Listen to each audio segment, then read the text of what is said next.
중국에서 대외 정책을 강경책에서 회유책 그리고 베푸는 정책으로 전환한다고 합니다. 시진핑 국가주석은 1대1로를 중심으로 한 강한 중국을 드러내는 정책을 접고 이제는 중국 경제를 살리기 위해서 서방과 화해하는 경제 정책을 펴려고 한다는데요.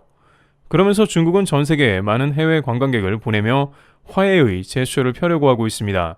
하지만 중국의 오랜 습관상 여전히 중국인들은 해외에서 중국이 최고라고 과시하려 하고 자신들이 돈을 쓰겠으니 대접하라면서 평소에 버릇을 버리지 못하는 모습이 등장합니다. 그러나 중국 여행객들은 현지에 도착해서 막상 한국 때문에 크게 당황하고 있다는데요. 최근 수년간 모든 것이 돌변했고 일부에서는 아시아의 중심이 이동했다고 울분을 터뜨리며 또한 중국이 그렇게 돈을 많이 썼는데 이것은 부당하다는 항변이 이어지고 있다고 합니다.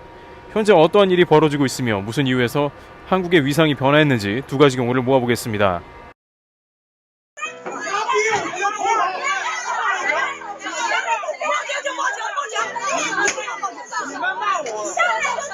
특히 공항에서 많은 중국인들은 곤욕을 치르면서 한국인들 때문에 어려움을 겪는다고 합니다. 또한 공항에서 빠져나와 입국한 다음에 다양한 현지인들을 만나고 나면 이상한 점을 겪는다고 합니다. 특히 이제는 아시아인을 중국인이 아니라고 여기며 전혀 다르게 인식하는 경향이 뚜렷해지고 있다는데요. 오랫동안 해외에서 유럽 여행 가이드를 하는 사람들조차도 이러한 현상에 대해서 놀라워한다는데요. 한국인들조차 오랜만에 해외에 나가면 깜짝 놀랄 정도로 지금까지 체험하지 못한 것을 겪고 있다고 합니다. 과연 공항에서 어떤 일이 벌어지고 있는지와 현지에서 어떤 일이 생겼는지 살펴보겠습니다. 우선 기존 해외여행에서 대세는 그야말로 중국인들로 중국 사람들은 어디를 가나 여행을 주도했습니다. 인구가 많다 보니 규모 자체가 다르고 중국인들 중에는 부자들도 많아 씀씀이 자체도 달라졌다는 것입니다. 따라서 오랫동안 해외에서는 아시아인들을 보면 중국 아니면 일본인인가 물어봤고 한국은 그 다음이었죠.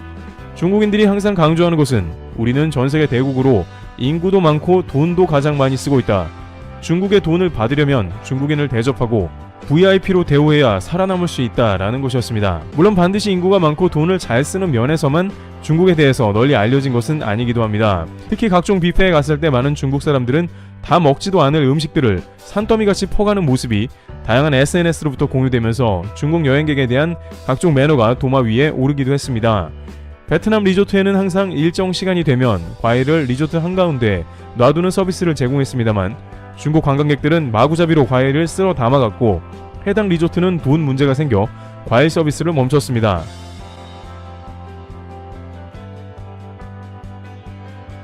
게다가 아프리카 지역에서는 특히나 중국에 대한 이미지가 뜻밖의 매우 좋지 않은 모습인데요. 중국인들이 아프리카에서 1대1로 사업을 벌이고 모든 이득을 다 취득해서 중국으로 보내버리고 터키에서는 팬데믹은 물론이고 위구르 사태 등으로 중국에 대한 이미지가 최악으로 치닫는 것입니다. 터키, 튀르키예는 6.25 전쟁에 참가하는 등 전반적으로 한국에 대해 선진국이라 생각하고 이미지가 좋습니다. 그런데 최근 수년간은 국경이 닫히고 교류가 끊어지면서 뜻밖의 변화가 생겨나게 된 모습인데요. 현지인들은 한국의 BTS, 오징어 게임, 축구, 스포츠 스타 등 아시아인은 모두 한국인으로 생각하고 있었던 것이고 그 중국인은 급기야 모두 한국 이야기만 하고 있다. 중국에 대한 질문은 왜 없는지 모르겠다고 했으며 중국이 문화를 만들어 수출한다고 했는데 중국 문화의 흔적은 그 어디에도 없다라면서 현타가 온 모습입니다. 이처럼 한국에 대해서 크게 열등감을 느끼면서 현타가 온 중국인들은 공항에서 또 한 번 충격을 받는데 유럽에서는 더욱 상황이 심각한데 영국에서는 한국인은 따로 이 게이트로 입국 심사가 면제됩니다. 영국은 유럽연합을 제외하고는 단 7개국만 입국 심사를 면제하는데 한국이 포함된 모습입니다. 트래픽이 심한 영국의 히드로공항 같은 경우에는 1시간 반 이상을 입국 심사로 기다려야 하는 상황인데 이들 중국인들은 한국인을 보면서 우라통을 터뜨리며 우리도 같은 아시아인이라는 이야기를 하고 있습니다. 한 중국인은 한국 국기가 있고 일본 국기도 있어서 중국인도 같은 줄에 서도 되는 줄 알았다라고 말했다가 그대로 직원에게 발견되어 일반 심사줄로 쫓겨났으며 약 1시간 이상을 기다려야만 했다고 말합니다. 한국인들은 5분도 안 되어 여권만 스캔하면 그대로 통과되며 이것은 유럽뿐만 아니라 두바이도 마찬가지입니다. 두바이의 스마트 게이트 시스템은 여권 스캔만으로 바로 통과되는 시스템으로 한국인을 맞아줍니다. 아시아에서 싱가포르, 한국, 일본 3개국만 해당되는 서비스로 중국인들은 울분을 삼켜야 합니다. 일부 북유럽에서는 중국인들이 한국 여권을 위조한다는 소문을 듣고 더욱 입국 심사를 강화하고 있습니다. 한국 여권은 중국 내에서 한 개당 수천만 원에 거래되고 각국에 이처럼 무비자로 들어갈 수 있어 선호됩니다. 중국에 방문했던 한국인들이 코로나로 인해서 단체로 격리되고 수십 개의 여권을 맡겼다가 없어졌는데, 현지 교포들의 말에 따르면 한국 여권이 세계적으로 무비자 국가도 많고 인정받고 있기 때문에 중국의 브로커들이 한국 여권만 보면 어떻게든 빼돌리려고 시도한다며 이에 대해 경고했습니다. 하지만 이런 중국 위조 여권이 많아진 다음엔 일단 한번 분실되면 재발행받아도 주의 리스트에 올라가므로 혹시라도 중국 여행 시 여권 분실은 절대 조심해야 하며 여권을 맡기는 일은 최대한 피해야 한다는 것입니다. 이와 같이 현재 코로나 사태 이후 중국인들은 공항과 현지에서 소외감을 느끼는 상황입니다. 특히 한국인인 줄 알고 달려왔다가 실망하는 현지인 모습을 보면서 크게 현타를 느끼고 있는 듯합니다. 그런데 이러한 상황에서 최근 멕시코를 비롯한 남미 각국에 도착한 중국인들은 깜짝 놀랐습니다. 공항에서 자신들을 환대하는 게 아니라 오히려 한국인들을 환대하는 모습을 목격했기 때문인데요. 게다가 멕시코를 비롯해 몇몇 남미 국가에서는 한국조차 놀랄 정도의 이유를 제시했으며, 중국에서는 그런 말을 듣고 인정하지 않을 수 없으니 울분을 삭히는 상황도 벌어졌다는 모습인데요. 중국에서 무슨 모습을 봤길래 그러는지 궁금한데, 우선 중국 입장에서는 황당하다는 입장을 보입니다. 왜냐하면 앞서 베트남의 케이스에서 봤듯이 중국은 전세계 여행객 중에 가장 큰 손이라고 불리웁니다. 남미에서도 마찬가지인데요. 멕시코 관광청에 따르면 코로나 이전이었던 2018년에 약 17만 명이 중국에 왔고, 이는 멕시코에 오는 아시아 관광객 중에 최고인데다가 연평균 성장률도 약 25%에 달하며 대단한 기세였습니다. 당시 중국은 한국의 사드 배치 문제로 인한 한한령 이후 한국과 사이가 극도로 악화되어 대체 여행지를 찾았고, 그 가운데 이제 거리가 먼 남미까지 원정을 가면서 여행객 큰손답게 행동하는 모습을 보였습니다. 그런데 불과 2년 만에 다시 방문한 멕시코나 남미는 중국이 아닌 한국인을 환영하고 있던 것입니다. 특히 공항에서 해놓은 모양을 보고 많은 중국인들은 공항 직원에 항의까지 하는 모습을 연출했지만, 공항 직원들은 어쩔 수 없다면서 현재는 한국인만 편의를 봐줄 수밖에 없다는 식의 반응을 보였다는데, 심지어 이는 멕시코뿐만 아니라 남미 몇몇 국가에서 동일한 모습을 보여서 더욱 심각해진 것입니다. 중국 관광객이 어떠한 장면을 목격했는지와 왜 한국이 우대받는 상황인지 여러 케이스가 있는데요. 우선 현지 관계자들은 멕시코를 비롯해 남미에서 한국의 위상이 예전과는 판이하게 다름을 지적하고 있습니다. 그런데 공항에 도착한 중국인들은 이런 맥락처럼 한국인들이 우대받는 모습에 우라통이 터진 건데요.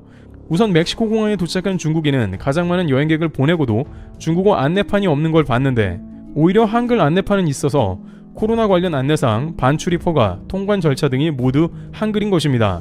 심지어 공항 내 주요 항공사 발권기 등에도 한글화가 이뤄져 한국인은 가서 매우 수월하게 발권을 하며, 나아가 멕시코 공공기관인 관세청과 이민청의 홈페이지에 주요 안내사항도 모두 한국어로 서비스가 된다고 합니다. 영어를 모르는 경우 까막눈이 되어 신고서 작성도 못하고 있지만 한국인들은 그냥 통과했습니다.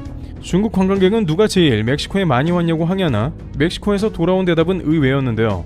한국은 기아차나 삼성 TV 공장을 멕시코에 세웠고, 이들은 미국에 수출하는 주요 업체라는 점을 강조했습니다. 그러다 보니 인적 교류가 많아지고 멕시코에 엄청난 흑자를 안겨다 주는 국가임을 드러냈습니다. 게다가 이번 코로나 사태에 한국은 멕시코가 유교 참전국이라면서 마스크를 비롯 방역 용품을 꾸준히 보냈습니다. 이를 기억한 멕시코는 공항의 한글화 작업에 더욱 박차를 가했으며 영어에 이어 제3 언어가 된 것입니다. 게다가 멕시코 관계자는 지난 2009년 신종플루가 유행했을 때 중국 태도를 문제 삼기도 했습니다. 당시 신종플루가 전 세계적으로 유행해 경각심이 있었고 지금 같지는 않았지만 예의주시하는 모습이기도 했습니다. 그런데 홍콩에 입국한 멕시코 사람 한 명이 상하이에 있다가 홍콩에 갔는데 신종플루였던 것입니다. 그 후 중국은 갑자기 멕시코로 향하는 모든 관광객의 발걸음을 끊어버리는 극단적인 조치를 취했습니다.